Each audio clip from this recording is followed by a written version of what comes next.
쓸모있는 방탄소년단 이야기, 저 김동완과 함께 썰 풀어요. 방탄 TMI. 안녕하세요. EBS 방탄천국에서 방탄 TMI 진행을 맡은 가수 김동완입니다. 후! 여러분, 방탄 TMI와 힙합에 공통점이 있다는 거 아시나요?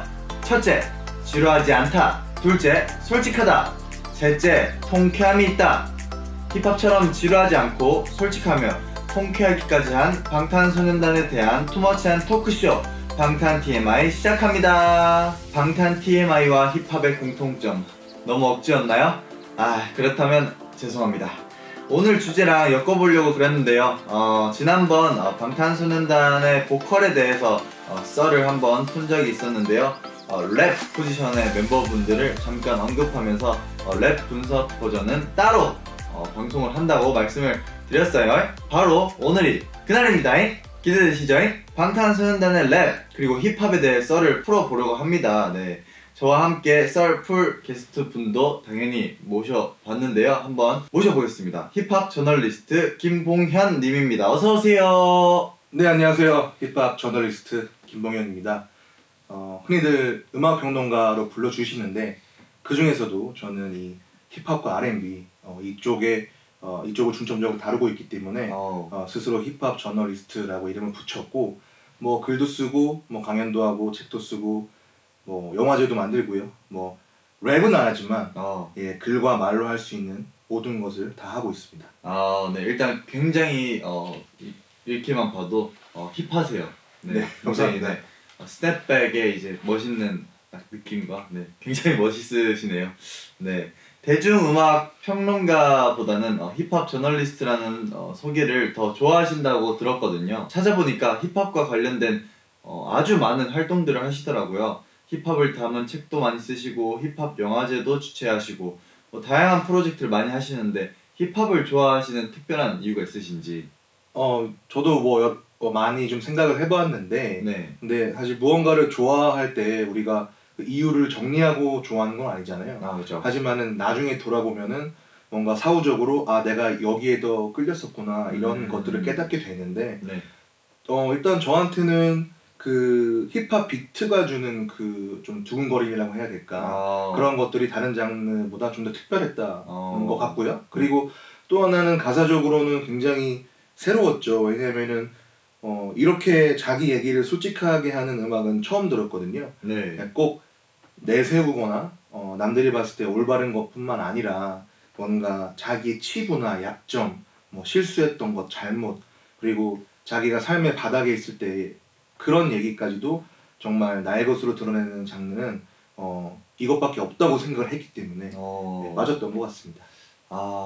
저는 개인적으로 힙합을 좋아하긴 하지만 굉장히 힙 알못이기 때문에 오늘 도움이 많이 필요할 것 같습니다. 많이 도와주십시오. 네, 물론이죠. 아시겠지만 오늘의 주제가 방탄소년단의 랩과 힙합이거든요. 섭외를 받았을 때 약간 당황하셨을 수도 있는데 어떠셨나요?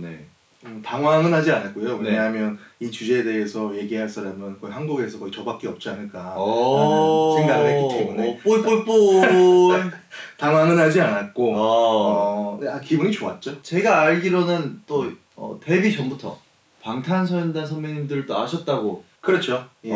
데뷔 전에 제가 뭐 집에서 자고 있었는데 그 방지혁 프로듀서한테 전화가 와서 이런 힙합 아이돌 그룹을 만들려고 하는데 한번 뭐 조언을 구하고 싶다라고 하셔서 그때 만나서 얘기를 들어보고 하면서 뭔가 이런 컨셉의 그룹이 우리나라에 나오는구나. 그래서 그때부터 흥미를 가졌던 것 같습니다. 진짜 새로운 방탄소년단 탄생 썰을 듣게 되었네요. 방금 얘기한 것처럼 방탄소년단은 처음에 힙합 아이돌로 시작을 했잖아요. 국내 힙합을 줄여서 흔히 국힙이라고 하는데요. 국힙 자체에서는 방탄소년단은 힙합 뮤지션이 아니다, 아이돌이 어떻게 힙합을 하느냐 라는 비난 시선이 그때는 되게 많았었던 것 같아요. 그렇다면은 힙합은 무엇인가? 방탄소년단은 왜 힙합 뮤지션이라고 인정을 받지 못했던 것인가? 그런 부분을 힙합 평론가로서 생각하시는 힙합이란 무엇인지 정의를 한번 말을 해주시면 좋을 것 같아요. 이 부분은 저도 많이 고민했던 문제죠. 그리고 그 당시에 그 동시대에 실제로 그 현장을 생생하게 목격을 했죠. 방탄소년단에 가해지는 그 비난의 현장들을. 예. 물론 지금은 뭐 아무도 방탄소년단을 부정하지 않죠. 네. 네, 부정할 수가 없고. 그런데 방탄소년단이 데뷔했을 한 2013년 정도에는 네. 그 힙합과 아이돌이 섞인다는 게 좀 굉장히 사람들에게 낯선 풍경이었던 것 같아요. 흔치 않았죠. 예, 왜냐하면 힙합이라는 거는 태생적으로 좀 아이돌 문화와 그 충돌하는 것들이 많았다고 생각을 하거든요. 그때는. 네. 왜냐하면은 아이돌은 뭐 무대에서 춤을 춘다거나 힙합을 좋아하는 사람 입장에서 봤을 때 뭔가 뭐 예쁜 척을 한다거나 그렇게 보인다거나 이런 것들이 뭔가 멋있지 않았던 거죠. 왜냐하면 힙합은 뭔가 좀 남성적이고 뭔가 꾸미지 않고 인위적으로 하지 않고 뭐 그래야 되는 거라고 생각을 했는데 아이돌은 그렇게 보이지 않았던 거죠 그 당시에. 그래서 거부감이 있었는데 그로부터 한 6, 7년 정도가 또 지났고 또 많이 달라졌잖아요. 네네. 그리고 박재범이나 지코 같은 분들이, 아이돌 출신의 예. 이제 래퍼분들. 그렇죠. 그런 분들이 많이 인식과 지형을 바꿔놨죠. 예. 멋있으시죠. 오히려 아이돌 출신의 래퍼분들이 자기 얘기를 많이 해주심으로써 더 그 스웩이 넘치면서 더 힙합의 폭이 넓어졌다고 힙 알못이지만 네, 그렇게 생각을 했거든요. 네. 저도 동감하는 게 네. 사실 그 힙합 매니아들이 생각하는 힙합의 정의도 네. 그 앞선 시대의 기준으로 보면은 뭐 가짜로 보이거나 혹은 정답이 아닐 수도 있잖아요. 네. 모든 건 변하기 때문에. 네. 그러니까 저는 이 힙합과 아이돌의 그 어떤 조합들이 생겨나기 시작할 때 이게 힙합이 자연스럽게 변화하는 과정일 수도 있겠다. 네. 그런 가능성을 열어두고 봤고 그래서 방탄소년단에 대해 들었을 때 뭔가 열린 마음으로 이제 받아들이려고 노력을 했던 거죠. 네. 그렇다면은 현재 방탄소년단은 힙합을 하고 있는 건가요? 일단 힙합이 계속 변하고 있어요. 네. 일단 그것부터 따져야 되는 게 너무 변하는 속도가 빠르고 이제는 뭔가 랩이 들어가 있지 않은 노래도 그래미 어워드에서 힙합 부분에서 수상을 하죠. 맞아요. 드레이크의 한라인 블랭이 그랬거든요. 네. 그러니까 뭔가 힙합이라는 개념이 바뀌고 해체되고 뭔가 다른 것과 섞이고 이러고 있는데 방탄소년단도 물론 요즘에 나오는 앨범 중에서도 힙합이라고 말할 수 있는 노래들이 꽤 있습니다. 예. 그런데 사실은 좀 전통적인 기준으로 보면은 초창기에 힙합 검색과 힙합 음악을 많이 들고 나왔던 거는 사실이죠. 네. 맞습니다. 네, 그렇다면은 김봉현님은 힙합 저널리스트로서 처음에 방탄소년단의 첫 시작부터 알으셨으니까 방탄소년단의 노래를 처음 들었을 때 어떻게 생각을 하셨나요? 사실 저도 어느 정도 마음의 준비는 하고 방시혁 대표를 만나러 갔었죠. 네네. 뭔가 이상하면은 네. 표정 관리가 안 될 것 같은데 이런 생각을 하면서 네. 근데 사실 나쁘지 않았고요. 그리고 설명을 들었을 때 뭐 힙합 문화나 혹은 어떤 래퍼들의 음악에 영향을 받아서 만든 노래들도 있었고 힙합을 모르고 그 만든 것 같다는 느낌이 안 들었어요. 네네. 그래서 저는 괜찮게 들었고 특히나 알고 보니까 그 당시에 방탄소년단의 프로듀서였던 피독이라는 분이 네, 현재까지도 계속 그렇죠. 하고 있죠. 예, 굉장히 힙합 매니아거든요. 네. 그러니까 뭔가 저하고 말을 자연스럽게 섞을 수 있을 정도로 힙합에 대해 잘 아시기 때문에 그 점도 좀 신뢰할 수 있는 포인트로 작용을 했죠. 네. 어쨌든 출발과는 다르게 지금 음악 스타일이 많이 바뀌었다고 생각을 하긴 했어요. 그래도 랩라인 멤버분들을 보면은 기본적으로 힙합을 유지하려고 노력하는 부분이 많이 보이는 것 같다고 생각을 하는데 어떻게 생각하시나요? 그렇죠. 특히 RM이나 슈가 이런 멤버들은 네. 원래 아이돌로 데뷔하려고 했던 게 아니라 그죠. 그 언더그라운드 힙합 크루 출신이잖아요. 네네.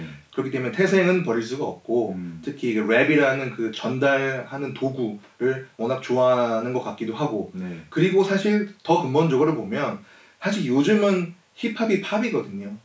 네, 그 힙합이 워낙 대세고 네. 그리고 팝 가수들도 다 랩과 힙합을 업어가려고 하고 그렇기 때문에 사실은 어떤 방향으로 가도 랩과 힙합과 완전히 뭐 동떨어질 수는 없겠죠. 요즘 시대는. 네. 둘은 데뷔 전에 음악을 만들고 활발한 경험을 진짜 많이 했잖아요. 네. RM은 런치란다라는 예명으로 온라인 힙합 커뮤니티를 활동을 했었고 슈가 분도 이제 힙합 크루 프로듀서로 활동을 한 걸로 알고 있어요. 그래가지고 랩 라인 멤버들은 이제 솔로곡이나 믹스테이프 같은 것을 굉장히 많이 냈거든요. 네, 잠깐 소개를 드리고 가겠습니다. 2015년 발표한 RM의 믹스테이프 랩 몬스터, 2016년 발표한 슈가 어거스트 D의 믹스테이프 어거스트 D, 2018년 발표한 제이홉의 믹스테이프 홉 월드, 2019년 발표한 RM의 플레이리스트 모노까지. 혹시 이 중에서 들어보신 곡이 있을까요? 네, 뭐 대부분 들어봤고, 하지만 여기서 이야기할 제가 가장 인상적으로 들었던 믹스테이프는 네. 그 2015년에 RM이 발표했던 믹스테이프인데요. 이 당시에 제가 이 믹스테이프 발표된 후에 RM과 인터뷰도 했었죠. 그래서 네. 깊은 이야기를 들을 수 있었는데, 네.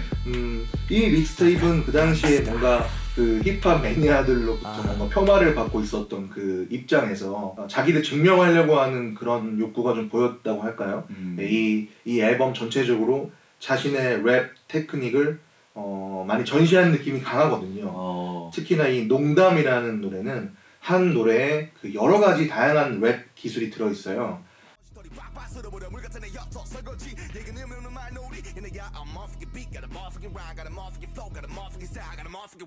그 노래를 들어보면은 RM이 뭐 랩을 못하는 사람이 전혀 아니구나. 네. 오히려 이렇게 뭔가 좀 테크니션에 가깝구나 이런 생각이 들게 했던 노래였고, 네. 특히나 또 Do You라는 트랙이 있는데 네.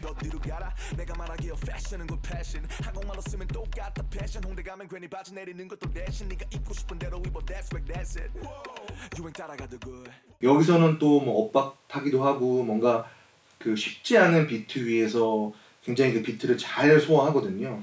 이런 거를 봤을 때 저는 랩을 할 줄 알고, 그리고 모르겠어요. 뭐 흔히 뭐 힙합 씬에서 뭐 어떤 평범한 래퍼들보다 오히려 더 랩을 더 잘하지 않나. 그러면 우리가 아이돌이라는 포장지에 뭔가 휩쓸리지 말고 이런 것들은 좀 균형 감각을 발휘해서 좀 공정하게 평가를 해야 하는 게 아닌가라고 그 당시에도 제가 생각을 했었죠. 저는 개인적으로 이제 제가 10대일 때 데뷔를 하셨어가지고 그때도 방탄소년단의 주제 자체가 10대들의 편견과 뭐 억압에 대한 주제들이 많았었잖아요. 그래서 전체적으로 10대에서 20대 초반에 대한 이야기를 푼 가사들이 많았어가지고 저는 그때 굉장히 가사들이 마음에 들었었던 부분이 있거든요.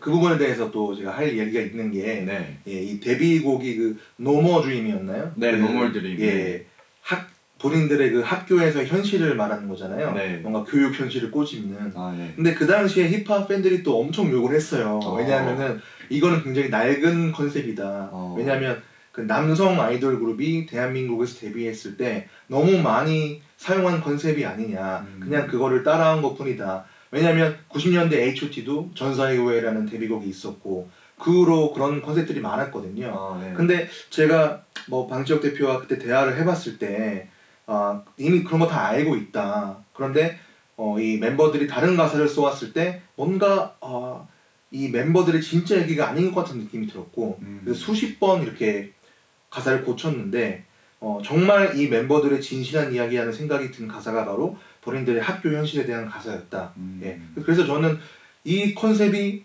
새롭지 않을 수는 있지만 사실 힙합이라는 거는 항상 뭐 진솔해라, 자기 얘기를 해라, 거짓말 하지 말아라 이러한 태도를 그 소중하게 여기는 문화인데, 네. 그러면은 이거는 굉장히 힙합적이지 않나라고 생각을 했었죠. 네, 이렇게 들으니까 뭔가 더 와닿네요.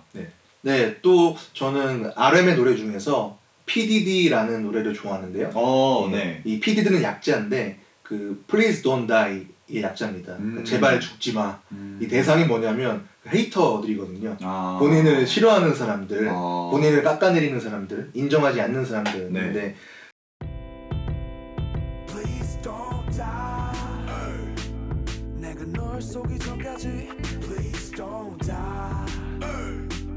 나도 복수해야지 Please don't die. 이 노래는 일단 그 워렌지라는 그 미국 힙합계의 레전드죠. 90년대 레전드와 콜라보를 했어요. 네. 워렌지가 음악을 썼고 그 위에 RM이 랩을 했는데 뭔가 힙합 매니아들이 어릴 적 좋아했던 그 미국 LA 쪽의 힙합 그 바이브가 살아있는 노래고 또 이 말하는 방식이 좀 되게 마음에 들었거든요. 왜냐하면 뭐 헤이터들에게 가사를 쓸 때는 뭐 무작정 뭐 공격적으로 하고 욕할 수 있는데 그게 아니라 뭐 너네들이 나를 욕하는데 뭐 그래 나는 근데 하지만 계속 내 스타일대로 갈 거고 언젠가는 너네가 나 인정하게 될 거야. 그러니까 그때까지 제발 죽지 마. 뭐 이런 얘기를 하면서 나중에는 이제라도 생각 바뀌었다면 나와 함께 하자. 뭐 이런 태도가 있어요. 근데 이런 것들이 좀 뭐랄까 힙합이 가지는 좀 특유의 그런 자신감이 있는 당당한 태도와 좀 맞닿아 있다고 느껴서 저는 이 노래 굉장히 즐겨 들었던 기억이 납니다. 집에 가서 찾아 들어봐야겠네요. 네네. 네. 이뿐만이 아닙니다. 네, 믹스테이프 말고도 정규 앨범에도 힙합을 가미한 곡들이 많이 들어있는데요. BTS 사이퍼 시리즈도 있고 Love Yourself 앨범에 수록된 아우트로 시리즈도 있고요. 혹시 앨범 중에서 기억나는 곡들이 계시나요? 네, 그 힙합 관점으로 조명했을 때 저는 이 BTS 초기 앨범들에 담긴 사이퍼 시리즈를 되게 좋아해요. 일단 사이퍼라는 거는 그 뭐 원을 만들어서 래퍼들이 각자 자유롭게 랩을 한다. 뭐 네. 이러한 힙합 특유의 그 문화인데 네.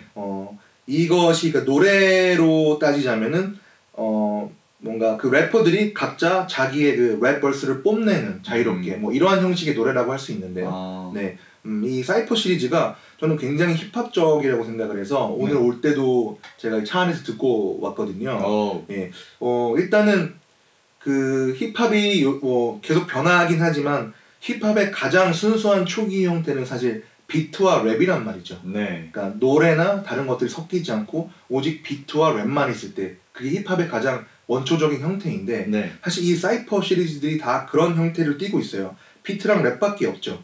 그런 것도 마음에 들었고 또 이 랩라인이라고 하는 이 RM, 뭐 슈가, 제이홉 이런 래퍼들이 각자 자기의 기술을 뽐내면서 랩을 굉장히 잘했습니다. 그러니까 청각적인 재미라고 하죠. 네. 그러니까 듣는 그 쾌감이 확실히 있는 노래들이었고 또 하나는 아까도 말씀드렸지만 이 당시에 굉장히 뭔가 이 억울한 바이브가 있었어요. 그러니까 왜 이 한국 힙합에서 우리를 인정하지 않냐? 너네 왜 이렇게 좁게 보냐? 이런 그 억울함이 있었기 때문에 이 사이퍼 시리즈에 이런 태도들이 많이 담겨 있고 저는 이 노래들의 가사들이 나중에 돌아봤을 때 이 당시에는 이 힙합과 아이돌이 이렇게 첨예하게 갈등했구나 이런 어떤 것을 알 수 있는 굉장히 어떤 역사적인 자료로도 좀 의미가 있지 않을까 생각합니다. 저도 사이퍼를 자주 듣는 편인데 확실히 가사 때문에 더 좋았던 것 같아요. 이때는 비판적인 시선이 많았는데 어쨌든 항상 방탄소년단은 정면 돌파를 많이 했었잖아요. 그래서 방탄소년단 팬으로서 지금은 그런 시선을 깨고 성공한 것들이 옛날에 헤이러들을 보란 듯이 이렇게 딱 갚아준 것 같아서 굉장히 뿌듯하기도 하고 기분이 좋고 자랑스럽기도 합니다. 네, 저도 그 당시에 같이 욕먹었거든요. 왜냐하면 너는 뭐 평론가인데 왜 비판 안 하냐. 근데 저는 정말 균형적으로 봤을 때 저는 그걸 포용할 수 있어야 된다고 생각을 했는데 저도 이제 BTS가 이렇게 세계적으로 성공하고 나서 굉장히 좀 뿌듯하더라고요. 네. 역시 될 분이시네요. 감사합니다. 네, 역시나 될 분과 함께하는 오늘의 방탄 TMI 그래서 진행해 보도록 하겠습니다. 불타오르네. 네, 또 하나 제가 이 힙합의 관점으로 좋아하는 노래가 있는데 이 마이크 드랍이라는 노래입니다. 예.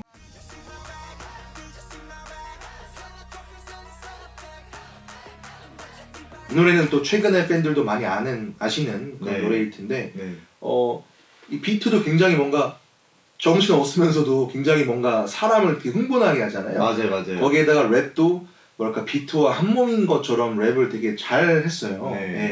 이 노래도 저는 추천을 하는 바입니다. 네, 힙합 저널리스트 김봉현님과 함께 방탄소년단의 랩 그리고 힙합에 대해 이야기를 나누고 있는데요. 방탄소년단은 3명의 랩 라인이 있잖아요. 모두 랩을 소화하고 있지만 멤버별로 스타일이 조금씩 다를 것 같아요. 랩 스타일이 어떤지 한번 말씀해 주실 수 있으신가요? 네, 일단 RM을 먼저 얘기할 수가 있겠는데 뭔가 제 입장에서는 가장 스킬풀하고 그러니까 가장 테크닉이 뛰어나고 그리고 자유롭고 좀 화려한 스타일인 것 같아요. 메인 래퍼. 노래 안에서도 랩 스타일을 여러 번씩 바꿀 수가 있고 네. 저는 그리고 이 발성이라던가 톤 이런 것들이 저는 타고났다고 생각을 해요. 예, 이거는 방시혁 프로듀서도 그렇게 말을 한 적도 있죠. 예, 어떤 재능이 굉장히 천부적이다. 저도 거기에 동의를 하고 그리고 슈가 같은 경우에는 그러니까 이거는 뭐 랩을 더 못한다 잘한다 이런 개념은 아니고 네. 뭐랄까 조금 더 정석적인 느낌이 있어요. 그러니까 뭔가 조금 더 모범생 같은 스타일이라고 할까요? 그러니까 뭔가 이 위치에 라임이 있어야 되는데 그러면 여지없이 거기에 라임이 들어가고 뭔가 딱딱딱 지켜야 될 규칙을 조금 더 보수적으로 지키면서 하는 랩 스타일인 것 같다라는 생각이 들고요. 그리고 제이홉은 이거는 의견이 아니라 사실에 가까운데 네. 이 제이홉은 사실은 좀 후발주자거든요. 그러니까 이 RM과 슈가에 비해서 뭔가 그러니까 처음부터 제이홉이 래퍼야 라고 하지는 않았던 것 같아요. 그런데 뭔가 계속 열심히 노력하고 연습하면서 이제는 이 랩라인의 한 축을 담당하는 그런 멤버가 되었죠. 맞습니다. 네. 저도 개인적으로 그렇게 생각을 하는데요. 되게 조화롭다고 생각해요. 보통 아이돌 그룹의 래퍼분들은 톤이 비슷한 겹치는 부분도 많을 수도 있고 그런데 일단 톤도 굉장히 이제 색이 다르시고 플로우도 되게 다르기 때문에 딱 들었을 때 여기는 누구 파트다 이렇게 딱 잘 알 수 있는 그런 색다른 랩 플로우인 것 같아요. 네. 그리고 저는 사실 그러니까 뭐 제이홉에 대해서 네. 열심히 노력을 해서 이제 랩라인의 한 축을 담당하게 됐다라고 말씀드렸지만 이 마이크 드롭이라는 노래에서는 저는 제이홉의 파트를 제일 좋아합니다. 네. 누가 하나 수저도 그렇죠. 네, 저도 김봉현님과 비슷한 생각인데요. RM은 색깔이 굉장히 다양한 느낌이에요. 네. 그리고 사이퍼처럼 굉장히 강한 곡을 소화할 때도 있고 러브처럼 부드러운 곡을 소화하기도 하고요. 슈가는 리듬을 잘 살리면서 이제 강조할 부분만 딱 살리는 느낌이고요. 이 부분이 저도 동의합니다. 슈가에 대해서 슈가의 랩에 대해서 잘 표현을 해주셨네요. 네, 제이홉은 또 음악에 생기를 굉장히 불어주고 또 전환을 이렇게 딱딱 필요할 때 잘 나서서 해주는 그런 느낌인 것 같아요. 네. 제이홉은 어떨 때는 랩을 한다기보다는 그 리듬에 의지한 그 보컬 퍼포먼스를 한다는 느낌이 좀 있어요. 그게 무슨 말이냐면 멜로디는 없는데, 그러니까 어떤 딱 랩이라기보다는 그 어떨 때는 약간 뭐 웅변이라고 하긴 좀 그런데 어쨌든 말로 하는 그런 그 퍼포먼스 같다는 느낌도 있습니다. 희망이라는 이름처럼 곡도 분위기를 전환하는 곡이 많은 것 같아요. 굳이 뽑자면은 방탄소년단에서 김봉현님의 원픽은 원픽은 누구신지 한번 말씀해 주세요. 자 이거 굉장히 또 어렵고. 네, 어렵죠. 뭐 저의 원픽은 RM이죠. 네. 뭐 RM이 가지고 있는 재능은 저도 굉장히 뛰어나다고 보고. 뭐랄까 여기에 약간 저의 억울함도 반영돼 있는 게 뭔가 분명히 그 당시에 힙합 씬 래퍼들과 비교해도 뭔가 뒤떨어지지 않는 그런 실력이었는데 제가 그렇게 느낀 대로 말했다가 엄청 욕을 먹었어요 그때. 네, 그래서 제가 틀리지 않았다는 걸 다시 한번 강조하고 싶습니다. 증명해냈습니다. 네, 다음 코너는 김봉현님의 방탄소년단 랩 라인 곡의 추천곡 베스트 5인데요. 첫 번째부터 한번 설명을 해주시죠. 네, 뭐 꼭 5곡만을 꼽을 수는 없지만 어쨌든 5곡을 꼽아봤습니다. 일단 첫 번째로는 이 BTS의 데뷔곡이죠. No More Dream 이라는 노래를 제가 좋아하는데요.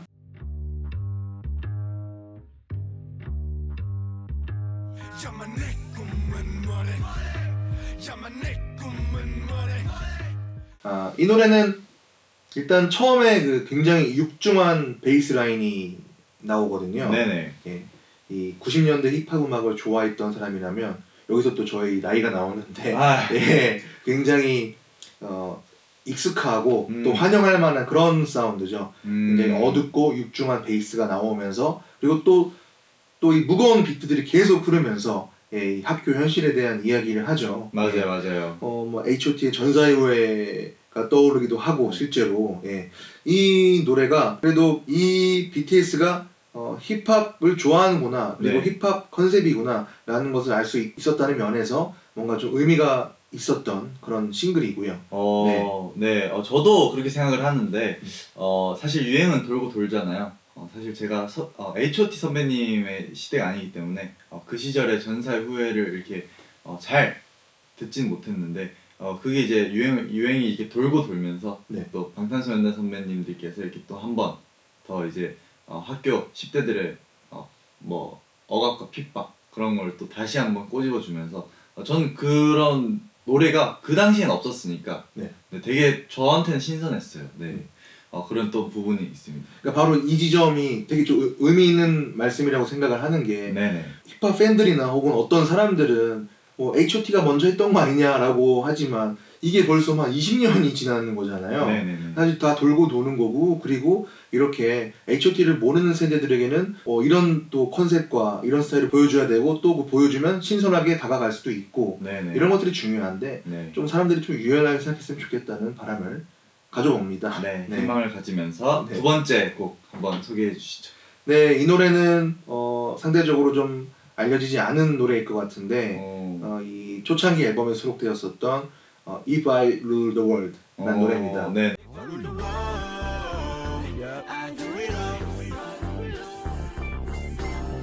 Westside till I die. 네네. 내가 세상을 지배한다면 이런 뜻의 노래인데 일단 이 제목 자체가 이 힙합에 관심이 있는 사람이 보면 굉장히 반가운 제목이에요. 왜냐하면 또 한국에서 특히나 좋아하는 그 미국 래퍼죠. 이 나스라는 래퍼가 있는데 네. 이 나스의 그 대표곡 중 하나거든요.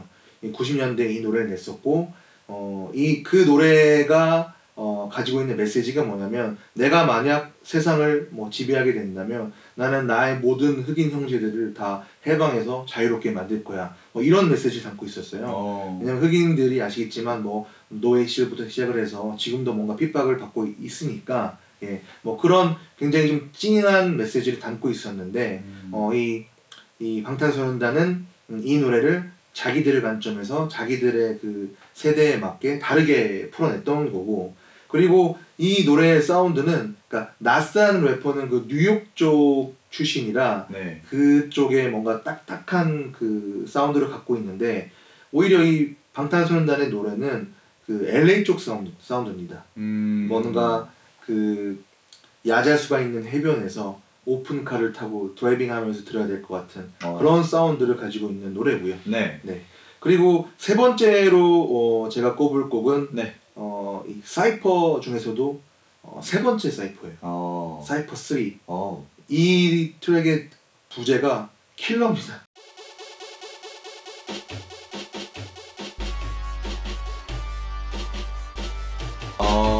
킬러. 제목부터 굉장히 네. 자극적인데요. 그렇죠. 네. 이 당시에는 이 방탄소년단이 뭔가 이 분노로 좀 차 있었어요. 이 힙합씬, 인정해주지 않는 힙합씬에 대해서. 특히 이 노래에서 제가 가장 인상 깊은 구절이 뭐냐면 나이를 허투루 먹은 형님들이라는 표현이 나옵니다. 이게 이 한국 힙합씬의 그 기성 래퍼들을 말한 거겠죠. 일부 기성 래퍼들 본인들이 보기에 좀 답답하고 뭔가 꽉 막혀 있는 듯한 그러면서 이 노래에 굉장히 분노를 쏟아냈고 이 트랙이 가지고 있는 그 힙합 에너지는 BTS가 지금의 BTS가 재현하려고 해도 아마 못할 거예요. 왜냐면 이 상황을 이미 벗어났으니까 다시는 재현할 수 없는 에너지가 아닌가. 그래서 더 의미가 있다고 생각을 하고요. 그리고 네 번째로는 이 뱁새라는 트랙이에요. 뱁새. 네. 저도 좋아하는 노래입니다. 네.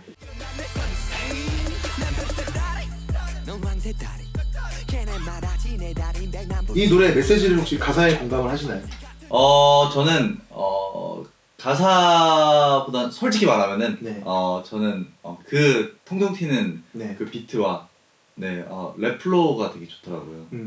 저도 그 사운드를 좋아하는데 그러니까 이게 BTS가 이렇게 전 세계적으로 열풍을 일으키면서 저는 자연스럽게 음악도 좀 변했다고 생각을 하거든요. 조금 더 글로벌 스탠더드한 팝 그리고 조금 더 대중에게 수고할 만한 그런 팝 음악으로 저는 변했다고 생각을 해요. 저는 갑자기 문득 들었는데 뱁새를 들어보면 되게 되게 재밌게 약 올리듯이 풍자를 잘했다 네. 라는 느낌이 들거든요. 그렇죠. 예, 네. 그런 구성도 굉장히 좋고 네.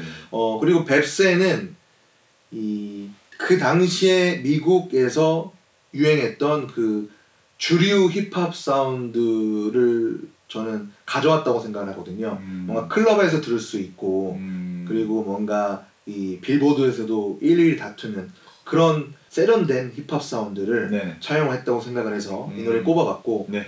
마지막으로는 네. 마지막 고민보다 고라는 아우. 트랙이 있습니다. 네네. 네.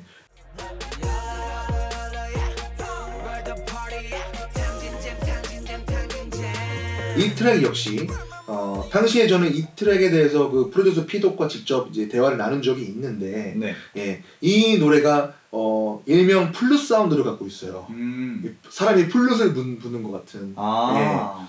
그 좀 이걸 좀 웃기게 얘기하면 리코더다, 리코더 사운드다 이런 얘기를 하는데 이 플룻 사운드를 차용한 이유가 바로 이 당시에 미국에서 이 사운드가 유행을 했거든요. 네. 드레이크의 노래에도 이런 노래가 있고요. 그리고 퓨처라고 하는 이 래퍼의 굉장히 히트한 노래에도 이 플룻 사운드가 있습니다. 예. 그래서 그러니까 미국에서 현재 가장 유행하고 잘 나가는 것이 무엇인가 그것을 발빠르게 이제 들여와서 재창조하는 것이죠. 예. 그런 면에서 네. 이 뱁새와 고민보다 고는 최근 몇 년간의 BTS 음악 중에서 가장 뭔가 힙합적인 노래가 아닐까 이런 생각을 갖고 있습니다. 저는 또 힙합을 좋아하는 대중의 시선에서 딱 봤을 때 한 가지가 딱 떠오르는데 앙팡맨이라고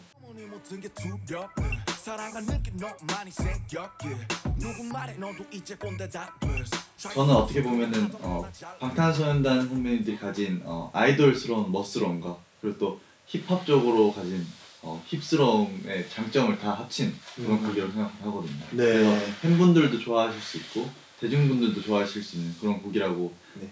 혹시나 모르시는 분들에게 추천을 드리고 싶네요. 네. 제 픽들에 뭔가 불만이 있으신 건 아니죠? 아니. 좋은 곡들이 너무 많으니까 네 그렇게 생각을 해봅니다. 네. 마지막으로 방탄소년단에게 하고 싶으신 말씀이 있으시면 별로 중요한 얘기가 아닐 수도 있지만 제 입장에서는 이 방탄소년단이 처음 나왔을 때 뭔가 이게 힙합의 미래일 수도 있겠다 혹은 힙합이 변화하는 과정일 수 있겠다 뭔가 열린 마음으로 수용하고 받아들이고 그리고 그것을 다루고 이런 마음이 있었기 때문에 네. 이 방탄소년단이 초기에 뭐 제가 진행하는 그 팟캐스트에도 출연을 했었고 뭐 그랬었거든요. 근데 뭐랄까 방탄소년단이 뭔가 흐지부지하게 활동하다가 사라졌으면 뭔가 좀 마음이 안 좋았을 것 같은데 이거는 뭐 한국 대중음악 역사를 통틀어서도 유례없는 굉장히 큰 거대한 성공이잖아요. 그쵸. 뭐 세계 1위를 하고 있는 거니까 네. 이런 모습을 봤을 때 저도 좀 뿌듯하고 뭔가 좀 내가 틀리지 않았구나 네, 뭐 이런 얘기 뭐 생각도 들고 네. 그렇습니다. 네. 네. 그동안 방탄소년단이 발표한 앨범과 멤버들의 믹스테이프를 시간 순으로 들어보면은 자연스럽게 음악의 흐름을 알 수 있을 것 같은데요. 오늘 방탄소년단의 랩과 힙합이라는 주제를 가지고 힙합 저널리스트 김봉현님과 썰 풀어봤습니다. 네, 오늘 나와주셔서 너무너무 감사드립니다. 네, 감사합니다.